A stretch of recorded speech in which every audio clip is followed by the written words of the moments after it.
10ാം class Christmas പരീക്ഷാ ചോദ്യപേപ്പർ ചോർച്ചയിൽ YouTube channel MS solution CEO Muhammad Shuhaib ചോദ്യം ചെയ്യലിന് ഹാജരായി. കോഴിക്കോട് ക്രൈംബ്രാഞ്ച് ഓഫീസിലാണ് ചോദ്യം ചെയ്യൽ.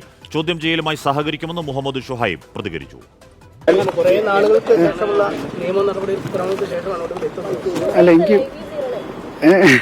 എനിക്ക് മൊഴി കൊടുത്തേ പറ്റും, അത് സംസാരിക്കാൻ പറ്റില്ല.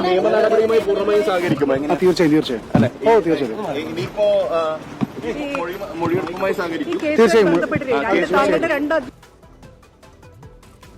അഭിജിത്ത് മുഴക്കുന്ന് കോഴിക്കോട് വിവരങ്ങളും വെച്ചിരുന്നു. അഭിജിത്ത്, ഷുഹൈബിന്റെ ചോദ്യം ചെയ്യൽ പുരോഗമിക്കുന്നത് എങ്ങനെയാണ്?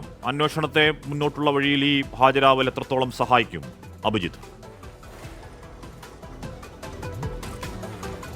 അഷ്മി, അന്വേഷണത്തിന്റെ നിർണായക ഘട്ടമാണിത്. കാരണം ഈ MS സൊല്യൂഷൻ CEO ഷുഹൈബിനെ ചോദ്യം ചെയ്താൽ മാത്രമേ ഇതുമായി ബന്ധപ്പെട്ട ഈ ചോദ്യപേപ്പർ ചോർച്ചയുമായി ബന്ധപ്പെട്ട ഏറ്റവും പ്രധാനപ്പെട്ട കാര്യങ്ങളിലേക്ക് കടക്കാൻ ക്രൈംബ്രാഞ്ച് ഉദ്യോഗസ്ഥർക്ക് കഴിയുകയുള്ളൂ.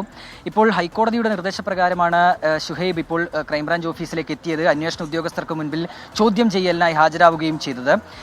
ഷുഹൈബിന്റെ പ്രതികരണം വന്നിട്ടുണ്ട്. ചോദ്യം ചെയ്യലുമായി താൻ സഹകരിക്കുമെന്നാണ് മാധ്യമങ്ങളോട് സംസാരിക്കവേ ഷുഹൈബ് വ്യക്തമാക്കിയിട്ടുള്ളത്.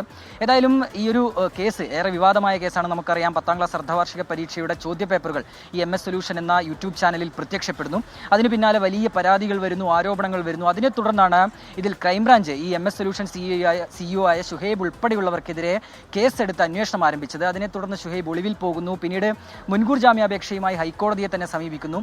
ഈ ഹൈക്കോടതിയെ സമീപിച്ച ഘട്ടത്തിലാണ് ഹൈക്കോടതി ഇത്തരത്തിലുള്ള ഒരു നിർദ്ദേശം നൽകിയത്. ഇന്ന് ഈ അന്വേഷണ ഉദ്യോഗസ്ഥർക്ക് മുൻപിൽ ഷുഹൈബ് ഹാജരാകണം.